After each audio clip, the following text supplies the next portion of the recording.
নমস্কার বন্ধুরা, পূজার হোম কিচেনে আপনাদের আরও একবার স্বাগত। আজ আমি আপনাদের জন্য নিয়ে এসেছি খুবই সহজভাবে বানানো সজনের ডাঁটা দিয়ে আলু দিয়ে রুই মাছের ঝোল।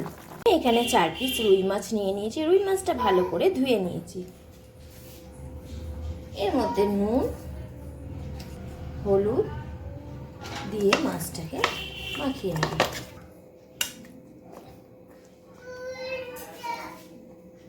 আলু আর সজনে ডাঁটা আমি নিয়ে নিয়েছি। গ্যাসে আমি একটা কড়াই বসিয়ে দিয়েছি। গ্যাসটা এবার আমি জ্বালিয়ে দেব।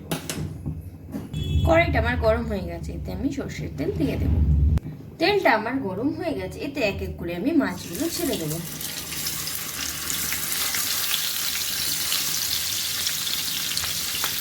মাছগুলো আমার ভাজা হয়ে গেছে, এগুলোকে আমি তুলে নেব।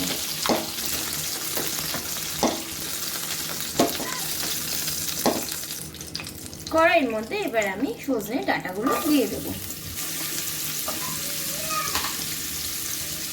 এর মধ্যে সামান্য নুন দেব, দিয়ে সজনে ডাঁটাটা আমি ভেজে নেব।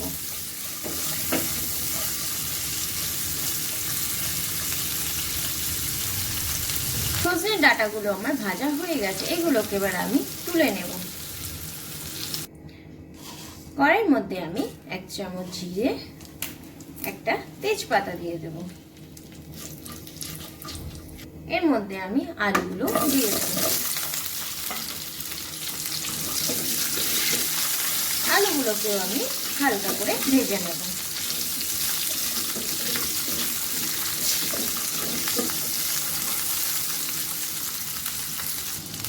আলুটা আমার হালকা করে ভাজা হয়ে গেছে।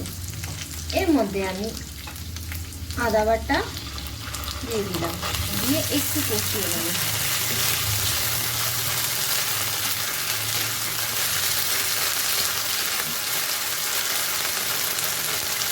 এর মধ্যে এবার এক এক করে জিরে গুঁড়ো, ধনে গুঁড়ো, হলুদ গুঁড়ো, লঙ্কা গুঁড়ো দিয়ে মশলাটাকে এবার ভালো করে কষিয়ে নেব।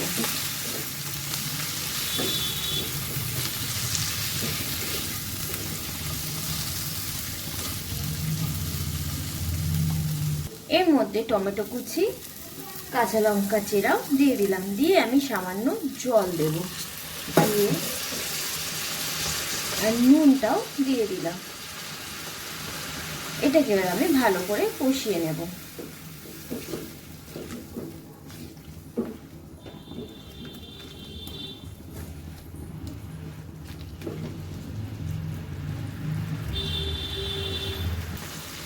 মশলাটা আমার কষানো হয়ে গেছে। এর মধ্যে এবার আমি সজনের ডাঁটাগুলো দিয়ে দেব। আবার আমি সজনের ডাঁটার সঙ্গে ভালো করে কষে নেব।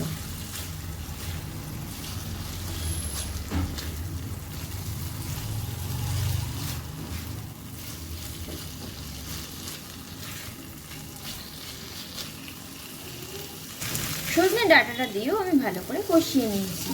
এর মধ্যে এবার আমি ঝোলের জন্য জল অ্যাড করে দেব।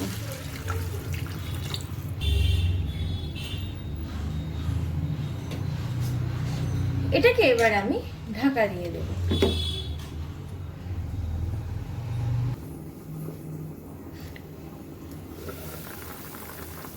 ঝোলটা আমার ফুটে গেছে। এর মধ্যে আমি মাছগুলোকে দিয়ে দেব।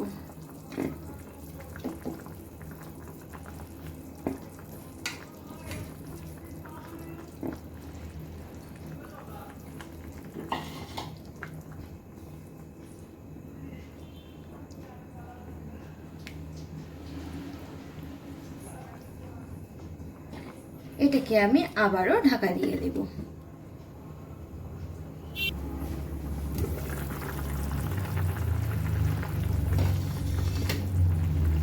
মাছের ঝোলটা আমার হয়ে গেছে, এটাকে এবার আমি অন্য পাত্রে নিয়ে নেব।